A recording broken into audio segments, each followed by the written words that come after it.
a sacrifice. There will be death, but we will be victorious! Welcome to WatchMojo, and today we're discussing legendary historical icons whose darker actions reveal the brutal truths behind their glorious legacies. Now is the time of our revenge. We will kill every Tartar man taller than the linchpin on the wheel of a cart. Cleopatra's murder of siblings. Often romanticized as a seductive beauty, behind all the glamour, Cleopatra was a cold-blooded politician, a femme fatale. She seduced men of power and orchestrated the deaths of those who opposed her throne. The commander is unable to resist. Her most heinous crimes involved the murder of her siblings, including her brothers Ptolemy XIII and XIV, both of whom were co-rulers at one point. Their deaths allowed her to further secure her position as pharaoh. It's said that he was poisoned and that Cleopatra herself was behind it because he was the only male relative who could dispute her power. The final casualty of the sibling struggle would be Arsinoe IV, the younger sister of Cleopatra. Arsinoe would be exiled to the Temple of Artemis and later executed on its grounds. And she got her sister Arsinoe to be slain by the means of Antony. For Cleopatra, betrayal was a means to survival, and she was an expert at that game. Emperor Commodus's gladiatorial murders. Considered by some historians to be the most demented of the Roman emperors, Commodus was a man obsessed with power and spectacle. If that name sounds familiar, we are indeed speaking of the same character popularized by Joaquin Phoenix in the movie Gladiator. But compared to the movie, Commodus was far more unhinged in real life. Emperor Commodus has a surprise. He's the headline bout, fighting as a gladiator. He frequently participated in fights in the Colosseum, slaying wounded soldiers and disabled citizens dressed as gladiators. He would also order the executions of his foes, allies, and family members, all while demanding admiration. Commodus charges the bankrupt Roman treasury 1 million sesterces for his appearance, almost $10 million in today's money. Declaring himself a god, Commodus ran Rome like a circus and was a megalomaniac of the highest order. He fills the city with statues of himself, dressed as the god Hercules. Attilla the Hun's European devastation. The Scourge of God was an apt moniker for a man who led one of the most ruthless European invasion campaigns in history. Attilla the Hun stands as one of the most ruthless, if not the most ruthless, military leaders of all time. Wave after wave, Attilla the Hun unleashed his armies upon the Eastern and Western Roman empires. In his passing, cities burned and entire civilizations were uprooted. A ruthless and bloodthirsty man of battle, Attila and the Huns treated the lives of others as meaningless, lending to a rule of terror, slaughter, and extortion. He makes Hannibal Lecter look like Mother Teresa. Famine and disease followed in the wake of his armies, so much so that he was believed by some to be a punishment from heaven. Attila may be history's first great terrorist. He succeeded in building enormous wealth. Tamarlain's Tower of Skulls. Believing yourself to be descended from Genghis Khan goes two ways. You can be a brilliant military strategist and a bloodthirsty warlord. Tamerlane was precisely both. Founder of the Timurid Empire, he conquered much of Asia and moved on to Europe as well, bringing terror and brutality upon his enemies. From being buried alive, decapitated, and forcing thousands to die by jumping from extreme heights to death by suffocation, burning, and dismemberment, Tamerlane was responsible for the killing of over 15 to 20 million people. Reveling in his conquests, Tamerlane ordered massive towers to be made from his enemies' skulls so that he could look upon them with satisfaction. His empire was short-lived, but his legacy of terror was not. Queen Wu Zetian's path to power. The only legitimate female ruler of China, Wu Zetian rose to power from being an emperor's concubine to being an emperor through deceit and cunning. To have a woman with such power really threatened the establishment. Her lust for power was evident in her ruthless, cruel, and sadistic personality, allegedly murdering her infant daughter to frame the then Empress Wang. Under her reign, she would execute the ex-empress, along with her rivals, purge her opposition, and even eliminate dissonant elements within her own family. She had hundreds of members of the ruling family executed. The violence and reign of terror, you could say, was extreme. Wu's ambition drove her to these ends, and while her reign shattered gender barriers, she claimed the lives of hundreds. But she was not without a conscience. She was very troubled by what she'd done. Alexander the Great's massacre of the Thebans.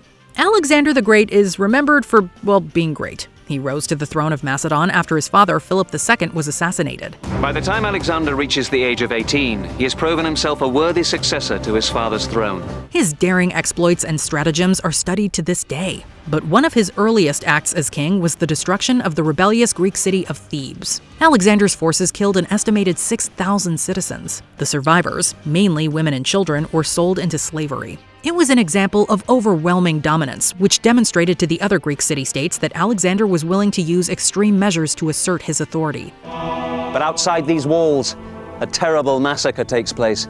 8,000 Tyrians are slaughtered.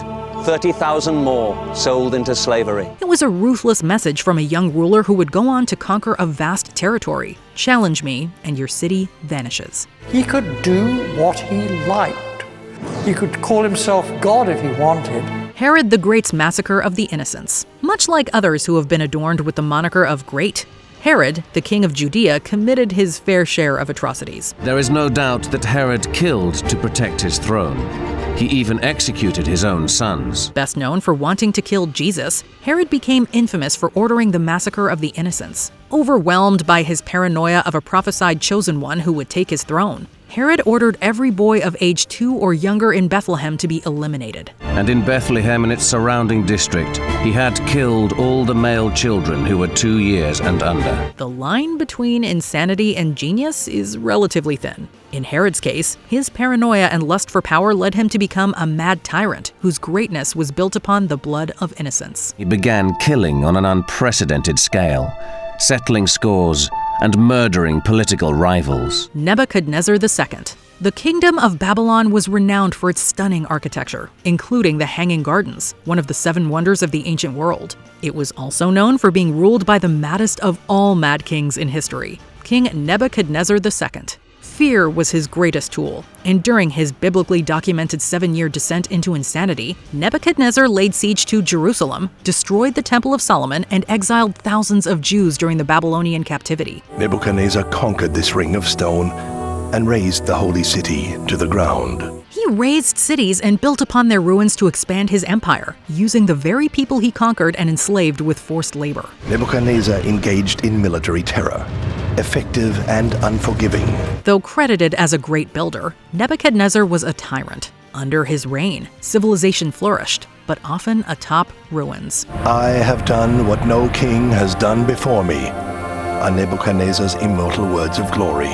Emperor Nero's persecution of Christians. History says Nero fiddled while Rome burned. The 5th emperor of Rome cared little about anything. Accountability was lost on Nero. There was always someone to blame other than himself. Legend says that as Rome burned, Nero sat on his balcony, singing the fall of Troy. After the Great Fire of Rome, when nearly 3/4 of Rome was destroyed, the Christian populace was in his crosshairs. Nero scapegoated the Christians as the reason behind the fire. He needed a scapegoat, and his choice was to seal his reputation throughout history. He picked on a small religious sect who were already deeply unpopular. They were called Christians. He had them crucified, burned alive as human torches, fed to wild animals in arenas, and even torn apart by dogs. The depravity of Nero's actions led the Christians to see him as the Antichrist. The punishment was harsh even for such a despised group. In the end, the truth prevailed. Rome may have burned, but it was Nero who lit the match. Before we continue, be sure to subscribe to our channel and ring the bell to get notified about our latest videos. You have the option to be notified for occasional videos or all of them. If you're on your phone, make sure you go into your settings and switch on notifications. Genghis Khan's genocidal conquests. From being an outcast in his tribe, the man known as Genghis Khan went on to unite the Mongol tribes and establish the largest empire in history. History records him as a brutal butcher.